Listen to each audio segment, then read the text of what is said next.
Hello good morning students my name is Rupesh Sharma.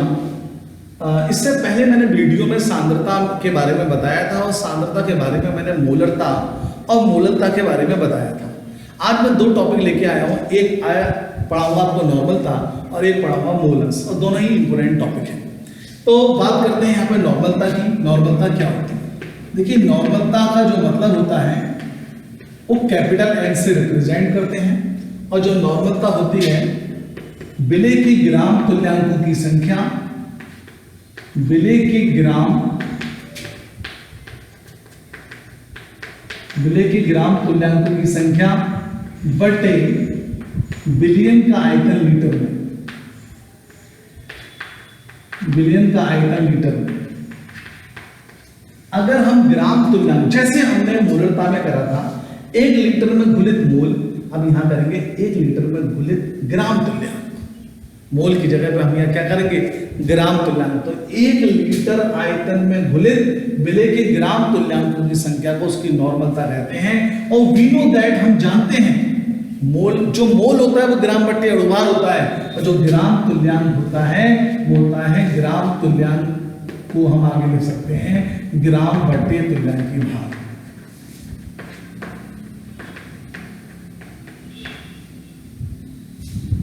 ग्राम बट्टे तुल्यांकी भार। और तुल्यांकी भार क्या होता है? देखिए, बहुत सारे अम्ल हो, क्षार हो, लवण हो, उनके छोटे से छोटे वेट निकाले, बहुत अल्प वेट निकाला जाता है, उसको बोलते हैं तुल्यांकी भार। लेकिन तुल्यांकी भार आपके कोर्स में तो नहीं है, लेकिन इतनी नॉलेज आपको होनी चाहिए कि तुल्यांकी भार कैसे निकाला जाता है कुछ का। जैसे अगर कभी भी हमें अम्ल का तुल्यांकी भार निकालना हो तो अम्ल का तुल्यांकी भार निकालेंगे कैसे? आप लिखेंगे ऊपर अणुभार, फार्मूला है बटे क्षार का, और क्षार का तुल्यांकी भार निकालना हो तो फार्मूला है अणुभार बटे अम्लता। अब ये क्षारकता अम्लता होती कहां से? देखिए, अगर मैं एक एग्जांपल लेता हूं, अगर मैंने अम्लता निकाला, जैसे कोई कहे H2SO4 का तुल्यांकी भार कितना हो, तुल्यांकी भार को E से रिप्रेजेंट करते हैं। अब अणुभार होता है H2SO4 का अणुभार आप कर लेना 98 होता है। H का 2, सल्फर 32, ऑक्सीजन 16, 16 चौका 64, ये कितना होगा?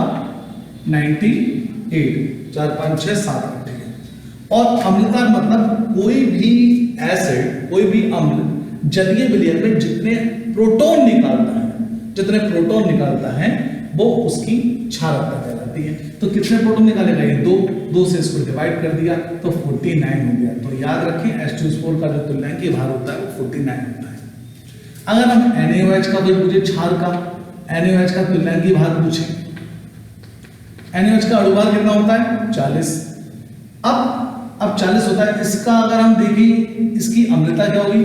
अम्लता मतलब ये कितने OH माइनस आयन त्याग रहा है, तो कितने OH माइनस त्यागेगा? ये 1, तो 1 से डिवाइड किया तो कितना आया कि 40। तो हमें 2 बातें पता चल रही। H2SO4 का कोई तुल्यांकी भार पूछेगा तो हम बोलेंगे 49, और NaOH का तुल्यांकी भार पूछेगा तो हम बोलेंगे 40 होता है। ठीक है। अब यहाँ पर हमने लिखा कि ग्राम तुल्यांक बटे तुल्यांकी भार। यहाँ पर हमने N और विलेय की ग्राम तुल्यांकों की संख्या की जगह लिख दिया विलेय की ग्राम में मात्रा, विलेय की ग्राम में मात्रा बटे विलेय का तुल्यांकी भार इनटू आयतन। शॉर्ट फॉर्म में लिख दिया आयतन, ये हो गया लीटर। अब विलेय की ग्राम में मात्रा क्या है? तो ग्राम में मात्रा मैंने बताया कि W, लेकिन W आगे विलेय के लिए स्मॉल w।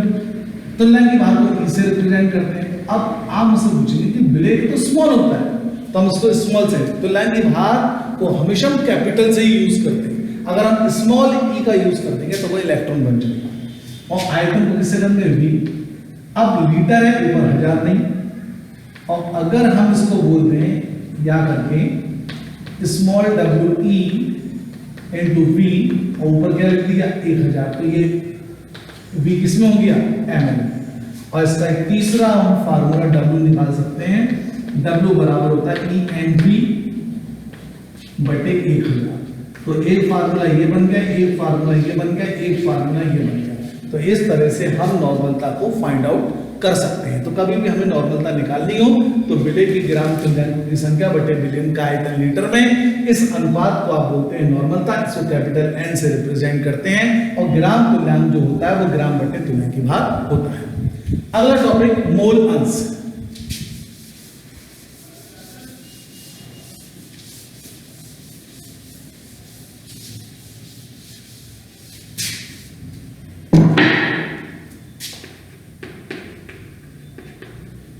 मोल अंश, देखिए मोल अंश क्या होता है। जैसे मान लिया कि कंटेनर है, इस कंटेनर में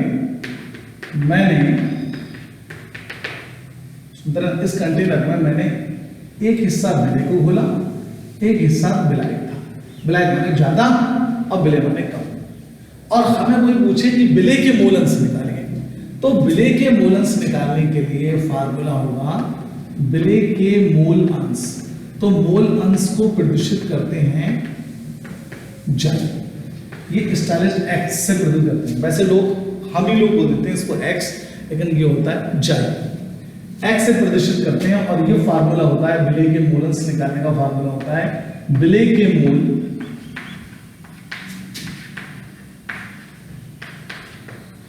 बटे कुल मोल। अब कुल मोल कितने होंगे, विलेय प्लस विलायक। अब विलेय के मोल क्या है, स्मॉल एन, और कुल मोल क्या है, एन प्लस एन। तो इस तरह से हम विलेय के मोल अंश निकाल सकते हैं। और कोई पूछे विलायक के मोल अंश क्या है, तो विलायक का मोल अंश होगा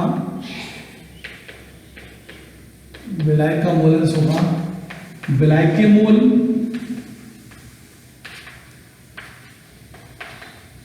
अपॉन कुल मोल।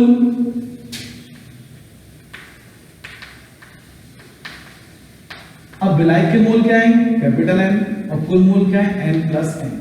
तो आपसे कह सकते हैं इसकी डेफिनेशन होती है कि विलेय के मोलों की संख्या या विलायक के मोलों की संख्या, विलेय के मोलों की संख्या या विलायक के मोलों की संख्या और विलयन में उपस्थित कुल मोलों की संख्या के अनुपात को मोल अंश, मोल प्रभाग या मोल फ्रैक्शन कहते हैं। अब इसके बाद एक बहुत इंपॉर्टेंट बात है कि दोनों मोलों अंशों का जो विलेय के मोल अंश और विलायक के मोल अंश का योग हमेशा 1 होता है। कैसे होता है ये सुनिए। अब देखिए मैंने यहां पर n plus N upon N plus N, ये विलेय के मोल अंश लिख दिए, और यहां लिख दिया n upon N plus N, ये विलायक के मोल अंश। दोनों का योग हमेशा 1 होता है। ये 1 होता कैसे, इसको ध्यान से समझें। अब मैंने यहां करा n प्लस एन लिखा, ये 1 यहां रख दिया, ये हिस्सा इधर आ गया तो ये माइनस में हो जाएगा, n plus n plus n ऐसे रहने दिया, एलसीएम ले लिया n प्लस n, इसकी 1 से मल्टीप्लाई हुई, n प्लस n आ जाएगा, ये 1 पर जाएगा तो इसकी 1 से n से गुणा हुई तो ये n हुआ, इस माइनस प्लस n से माइनस n जब वो कैंसिल हुआ तो n upon n plus n, और ये क्या हुआ, n upon n plus n। तो ये दोनों किसके इक्वल होते हैं, 1, वही होना चाहिए था, वही हमें क्या था, चाहिए था। तो हम कह सकते हैं विलेय के मोलों की संख्या और विलायक के मोलों की संख्या और विलयन में कुल मोलों की संख्या के अनुपात को मोल अंश कहते हैं। इसको जाइस यानी एक्स से रिप्रेजेंट करते हैं। और विलेय के मोल अंश और विलायक के मोलों का योग सदैव 1 होता है। और कैसे होता है, तो ये बात। तो स्टूडेंट्स आप मेरी बात को ध्यान से समझें।